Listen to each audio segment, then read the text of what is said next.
A bunch of you guys asked for garage build updates, and now I've got a few to show you. But hold on a minute, let's back up for those who are new here. My name is Justin, and I'm a professional specialty welder and fabricator with over 2 decades of experience, and this here is my home garage. A little while back, I equipped it with some very basic tools for a couple $1,000, which is a great starter budget for a side hustle for doing things like small builds or weld repairs in. The idea here is to take on a few jobs and show you guys how to start a side hustle and make money using these very basic tools. In this episode, we got to widen a set of handlebars, we got to make a small repair on titanium, and we got to modify a Harley frame by installing a seat drop kit on it. So let's get straight into it and figure out how much money I made working out of my garage on this episode of the Fabrication Series. Our first job is a set of handlebars. Now my job here is to make them 1 inch wider in the center, right in between the knurls. It's super easy. However, I did notice that the bars were very crooked, which means that I'll have to straighten them out when we weld it back together. Now the process to straighten the bars is almost the exact same as widening bars, so we're not going to charge any additional labor for straightening. I'm just not going to weld them back together all crooked. Now to ensure that they remain straight, I'll build a temporary fixture on my table using 2 V-blocks with a piece of angle iron. The cheap clamps that are included with my fixture table are the tools that I'm using, and they'll hold all of this together just fine. Now once I had the fixture set right with everything tight, I pulled the bars out by loosening only the bar clamps. Now the V-blocks and the angle clamps will stay tightened down and in position until this job is complete. Next, I put a flap disc on the end of my grinder to remove the chrome between the knurls before measuring between the knurls and marking out the center. Then I sliced it as straight as possible using a cutoff wheel on the end of the grinder. Now since the walls of the tube are 1/8 of an inch thick, I swapped back to the flap disc and tapered the walls of the ends to make sure that there will be plenty of weld holding these bars together once I grind the welds back down. The inside of the bars were then chased out with a file because electrical wires will be running through these bars, and any kind of burr or sharp edge left on the inside could short the wiring out. Now this is just a quick little extra step that ensures that that will not happen. And if you're just starting in your garage, man, you really want to take that detail into consideration because, and if you screw something up like that, you're probably not going to get this job again. Now with it all cleaned up, I reset the parts loosely into the fixture before grabbing a piece of tube with the exact same dimensions as the handlebars. Once again with the cutoff wheel on the grinder, I cut it as straight as possible and prep the ends just the same with a nice taper on them. If it wasn't made clear already, take your time and make sure everything is just right.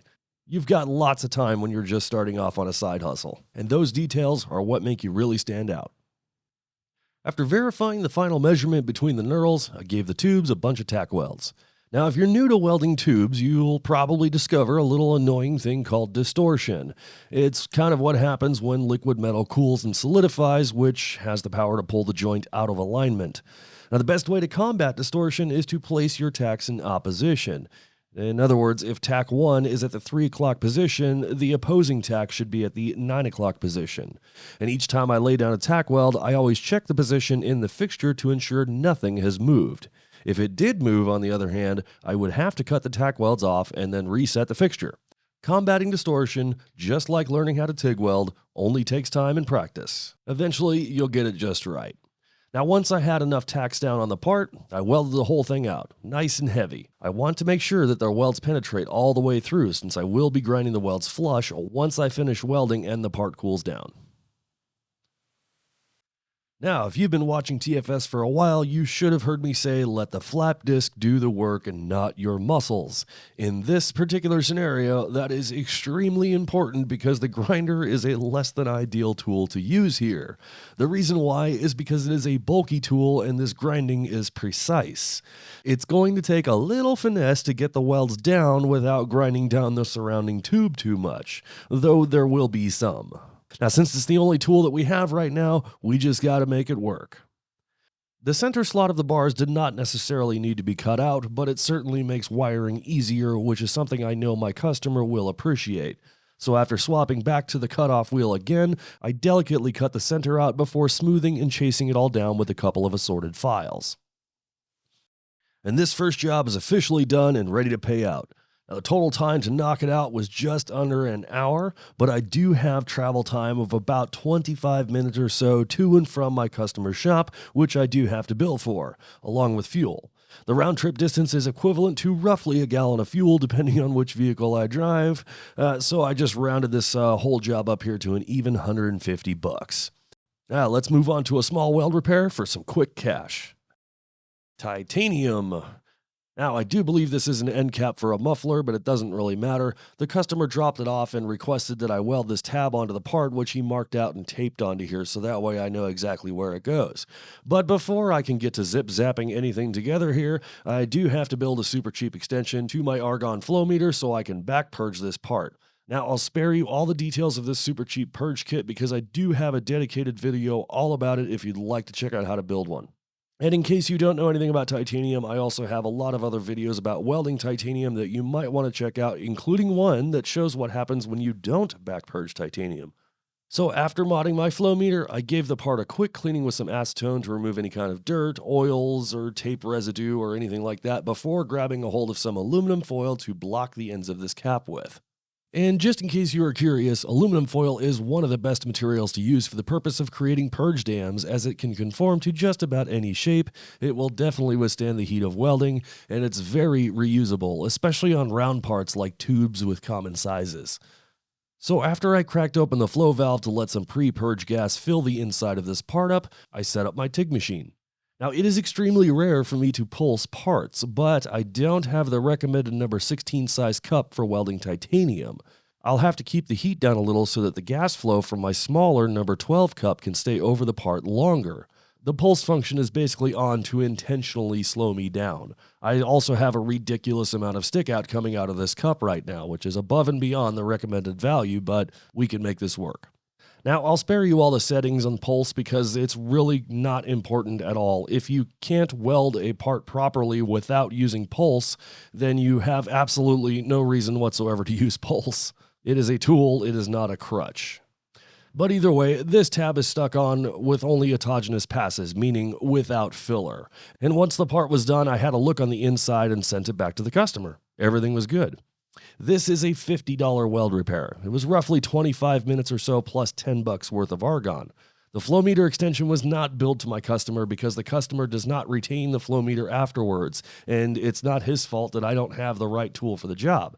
That's like asking $40,000 for an oil change because you don't have a professional tool set and you're going to be a professional mechanic after this oil change. This is what we consider a necessary expense to ensure that I can do this job and other jobs requiring this tool in the future. Hopefully that makes sense to you. Now let's move on to the big job. This Harley frame needs a seat drop kit installed on it. Now the customer supplied the kit for the job, which means that we're only charging straight labor to get it done. I started out by measuring this mounting point on the rear as my reference. Once the new kit is fitted, this mounting point should be in the same location with the same measurement. Both sides measured out the exact same, so we're good to go there. I quickly jotted down the measurement on my table so I don't forget it later. Now with the cutoff wheel installed on my grinder, I got to work slicing it up. Now this job was actually done about 2 years before I made this video here, so I don't remember the manufacturer of the kit, but I do recall it had very detailed instructions included with it. It referenced specifically where to measure and where to cut and what to remove in sections of the frame in order to replace it with the new drop section that was provided. It was actually really easy to follow. Now with the factory tubes out of the way, I switched over to my flap disc on the grinder to smooth everything out, and then I checked the fitment of the lugs on the new drop section. Now a quick measurement revealed that I'm within an acceptable window or tolerance for now, so I switched over to the forward tubes. So it's back to the grinder again. But I won't make you watch all of that, there's quite a bit of it. The new supplied tubes that sit forward of the lugs are intentionally cut longer and will need some trimming to fit correctly. So after installing the supplied slugs, I took some quick measurements to find out how much I had to remove from the tubes in order to make the new mount slide forward. Now since these tubes get slipped into lugs and slugs, there is a little bit of wiggle room on this part, but I try to be as accurate as possible. To hold them in place, I used a couple of V-blocks and a clamp while I sliced off the end with my cutoff wheel. Now the cut probably didn't need to be cleaned up or whatever the case is, but I pride myself on little details like this. It also sometimes makes your job go a lot smoother. Now, as mentioned before, we do have a tolerance window to work in. The tricky part here is that I only have two hands to hold and check and tack everything with, so all of my tools are ready and within reach. First, I checked the measurement of the top mount to make sure that it was placed correctly. I held that in place, and then I made sure that the top tube was level, based against my reference. And then I went in for a quick tack. Now, it is important here to not get carried away with all of your tack welds on this part, just in case you need to cut them back off, readjust, or anything else like that later. So once the tack was on, I double-checked my reference measurements one more time and then repeated with every other mount. I'm finally on home stretch here, which means all I need to do is get this thing welded out. Now, this is actually a really fun job to get done, and if you've been paying attention here, the only hand tools I think I've used here is a tape measure, a grinder, a small level, and of course my prime weld. You could argue that the marker and the fixtures on my entry-level fixture table could be on that list, but realistically speaking here, you don't even need them since the floor is like having a gigantic table and, you can use anything you got to mark something out. But either way you slice it, the bare minimum to get this larger job done was those 4 tools. And that's all you really need in order to get paid, which is what we need to go do right now. Now, the total time to knock out this seat drop job was 2.5 hours of straight labor.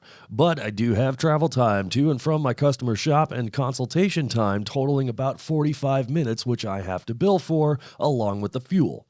The round-trip distance is equivalent to roughly a gallon of fuel depending on which vehicle I drive, so I rounded this job up to an even $330. So if you're keeping track of the money in, that's $530 to do 3 simple jobs that could easily be done over a weekend in your home garage using only simple hand tools. And I really hope this video helps you learn and maybe inspires you to get out there and start hustling. If you want to see more episodes like this one, where I knock out small jobs in my garage, let me know down in the comments below, and maybe I'll do some more. I want to thank you guys for watching as always and being a part of TFS, and of course I'll see you guys on the next episode.